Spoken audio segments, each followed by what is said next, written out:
Well, high on the agenda is the relations between South Africa and Russia. But of course, other global issues will also be discussed. And you know that the big issue is the role Russia is playing at the global level at a time where you have this problem of the war in Ukraine. And I think Sergei Lavrov will be able to share information with the Minister of International Relations in terms of what is happening, and perhaps the minister from South Africa's position that has been of pushing the two countries to hold talks with the aim of ending this war, will insist in perhaps persuading Sergei Lavrov to communicate to President Vladimir Putin that perhaps the two leaders, Zelensky and Putin, must find a way to engage in the talks with the aim of ending this war in Ukraine, because it has had a huge impact, particularly on issues related to food security. The other issue will be the coming BRICS Summit in South Africa in August. You know that the president of South Africa, Cyril Ramaphosa, currently is the chair of the BRICS group, and he will be hosting his counterparts from these three other countries, that is Brazil, India, China, and Russia. But he indicated earlier on, the president, that he will also invite leaders from the African continent to have a meeting on the margins of the BRICS Summit. And clearly it is a big one, a high-profile visit by the Russians. Of course, the chairship of BRICS is quite significant, and we'll talk about that in a while. But do we know if there has been any change on South Africa's stance on the war in Ukraine, Sophie, at this point? Not at all. South Africa has been clear in terms of what they expect from the international community, and also particularly the two countries. South Africa has been vocal that the only solution to the current war in Ukraine is to take a route where you are able to bring the two countries together and facilitate a peace process that will lead to cessation of hostilities. I can't see South Africa reneging on that. This is the policy of South Africa in terms of international relations and friendship. You know that during exile war years, ANC in its foreign policy has been that you must have a free, peaceful, prosperous South Africa, the same with the region, the same with the continent, and the same must prevail around the world. I can't see South Africa taking a different position.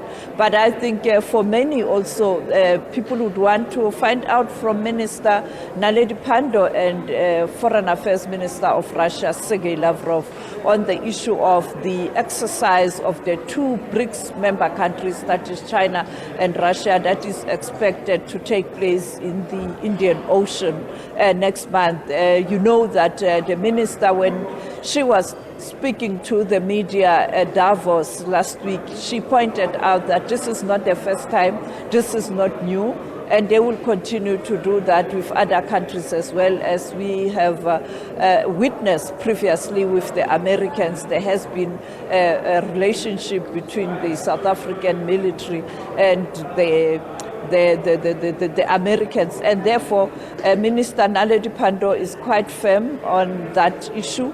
But of course, media will continue to ask that. And I think the visit of Sergei Lavrov comes at a time where the Americans are also trying to push for strong presence and influence on the continent. It is for that reason tomorrow in South Africa, the Minister of Finance, Enoch Godongwana, will be hosting his counterpart from the United States of America, Janet Yellen. And therefore, you have these two big high-profile visits in South Africa. But the reality is the relationship between South Africa and Russia is very sound, and it is not going to change. So do we know if South Africa has been invited to the upcoming Russia-Africa Summit that's taking place in St. Petersburg? South Africa is an African country. It's not an Asian country. It's not a European country. It's not a South America country. It is an African country in the south, at the end of Africa, the tip of Africa in the south. And South Africa does participate in all invitations and also conferences where Africa is invited. In fact, South Africa does play a prominent role in such activities, or when there are such gatherings. There's no way South Africa cannot be invited to Russia-Africa Summit. Yeah. Sophie, I want to ask you this, and I think it's big deal. Last week, you're talking about Janet Yellen coming to South Africa tomorrow. Last week at the World Economic Forum in Davos, the Kingdom of Saudi Arabia announced that they were officially open to settling trade for oil and natural gas in currencies other than the US dollar and the euro. I know this is one of the ideals of BRICS, to at some point have the countries interact amongst each other in their own currencies or in an agreed upon currency. Do we see this conversation coming up between Dr. Naledi Pandor and Sergei Lavrov? Clearly, this is an issue that is likely to be discussed by ministers of finance.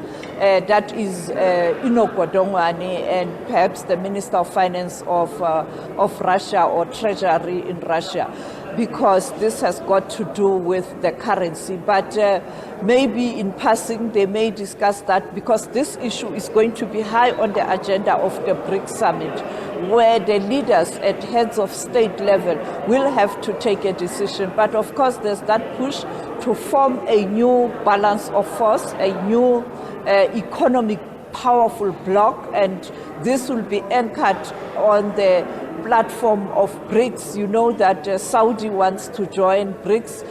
Countries such as Egypt, Algeria, and many others, including Argentina, would want to join BRICS. And we saw yesterday Argentina and Brazil announcing that they are going to discuss or finally agree on one currency. And BRICS country, that is Brazil, clearly will influence Argentina and will fight for Argentina to be part of the BRICS nations.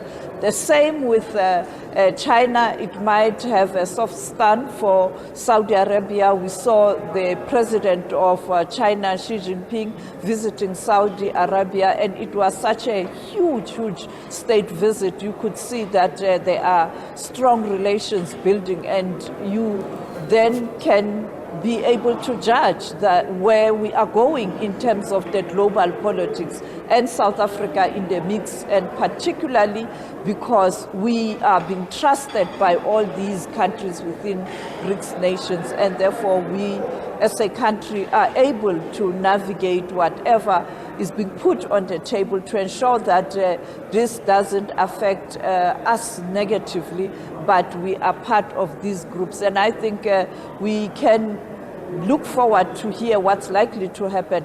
There is going to be a Ministers of Finance meeting before the BRICS Summit of Heads of State, and that will be discussed there. We'll get a clearer indication and a final position when leaders meet.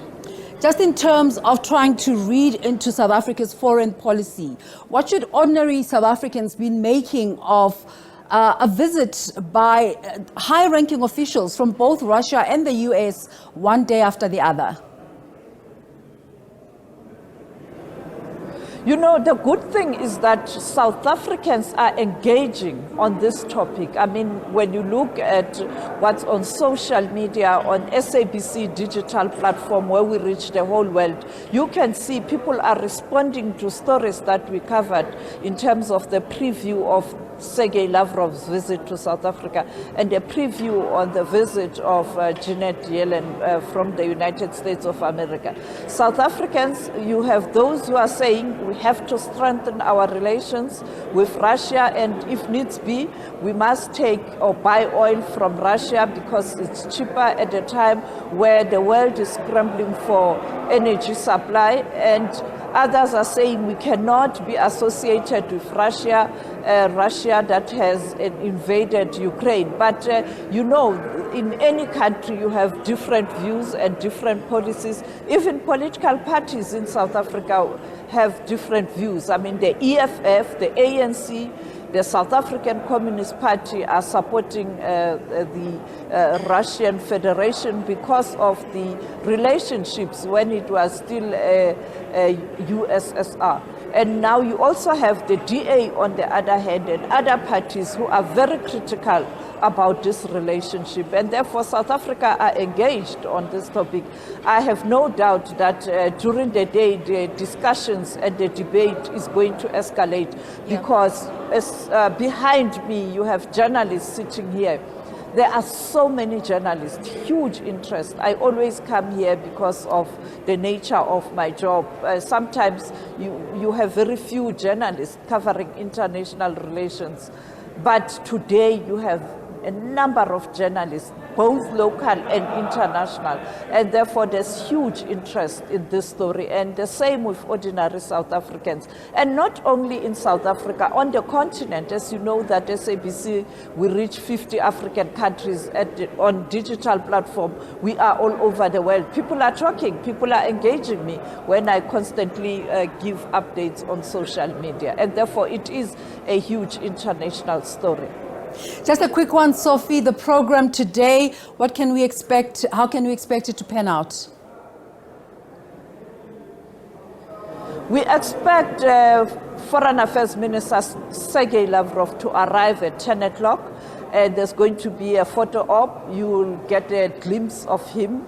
And therefore, he is going to have a meeting, a private meeting with the minister. They will get into the hall where they are going to make comments. I'm definitely sure we'll carry that live. And then we are going to leave the room when they discuss the two delegations. And then we will be called back in the room where they will make final comments, and of course that important media briefing where I think journalists will be able to ask those questions that we spoke about earlier on, including the coming military exercise that includes South Africa, China and Russia in the Indian Ocean in KZN.